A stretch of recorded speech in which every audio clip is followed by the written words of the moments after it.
Well, it's the holidays, a time for buying gifts for those you care about, or in this case, at least know about. It's a show about politics, so you know where this is going. How about something for that picky person on your list who may not have everything, but who has a plan for everything? Looking at you, Massachusetts Senior Senator and Democratic presidential candidate Elizabeth Warren. A mini Alexa, perfect for traveling on the trail. Alexa, what's my plan for an issue I don't even have a fully developed plan for yet? For Massachusetts Governor Charlie Baker, who now fully owns the ongoing issues of the MBTA and who's caught some criticism lately for arguing he sees no reason to ride the T anytime soon, the perfect gift, your own set of exquisitely crafted little miniature wooden MBTA cars. Now you can put them on your desk and say, hey, I'm close to the T at all times. It's always awkward at the holidays having to buy a gift for two friends you know who are feuding, right?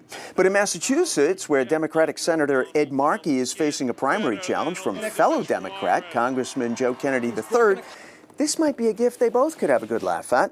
Although technically, both boxers should obviously be blue.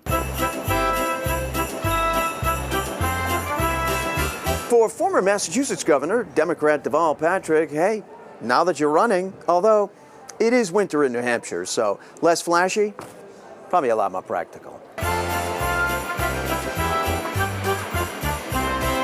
And finally, for the man who has virtually everything, except in this case, 100% guarantee on how your own impeachment process will end up. Of course, you could turn to the trusty old traditional magic 8-ball, or why not use your very own President Predicto?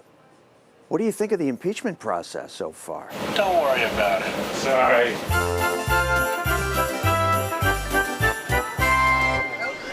You know, one thing I did notice is Ted is walking through the mall. He didn't have one package in his hand.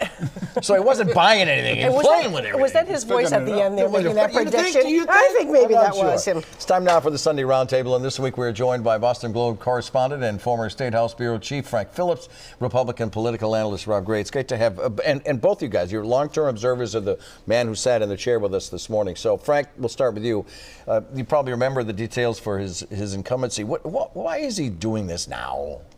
I actually covered Bill Weld in all kinds of races going back to 1978. He's very quixotic. He's tilting at windmills and loves to go into the most difficult races. He got clobbered in 1978 by Frank Bellotti, as Janet, you must remember.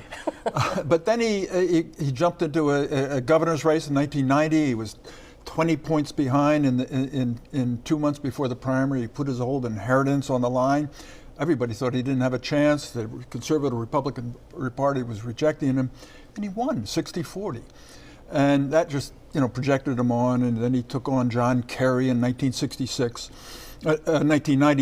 And lost that one, though. Lost that one, but it was a tremendous race. And it was a great character to cover. I mean, boar hunting, booze-laden, poker playing governor, and parties at his house and stuff like that. He was very colorful, but very smart. And just watching him in your interview, he handled it very well. He's a smart guy. He was one of the most, I would say, most interesting guy to cover at the State House. And Rob, you have a lot of time in the batter's box with him, so to speak. Yeah.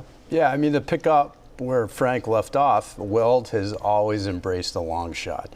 So he went on, I worked for him in the race to run for governor of New York after he had been governor of Massachusetts, right? Before that, he accepted Clinton's nomination, tried to become ambassador to Mexico as a Republican governor under a Democratic president. So he's always sort of gone against the grain, and this is further example of it. And I truly believe he thinks Trump has been a horrible president who's a danger to the country. I think he felt an obligation to do it.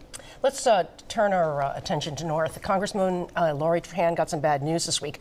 The House Ethics Committee's staff report says it is likely she accepted illegal campaign donations from her husband after possibly backdating checks. She still insists it was their money, not his money.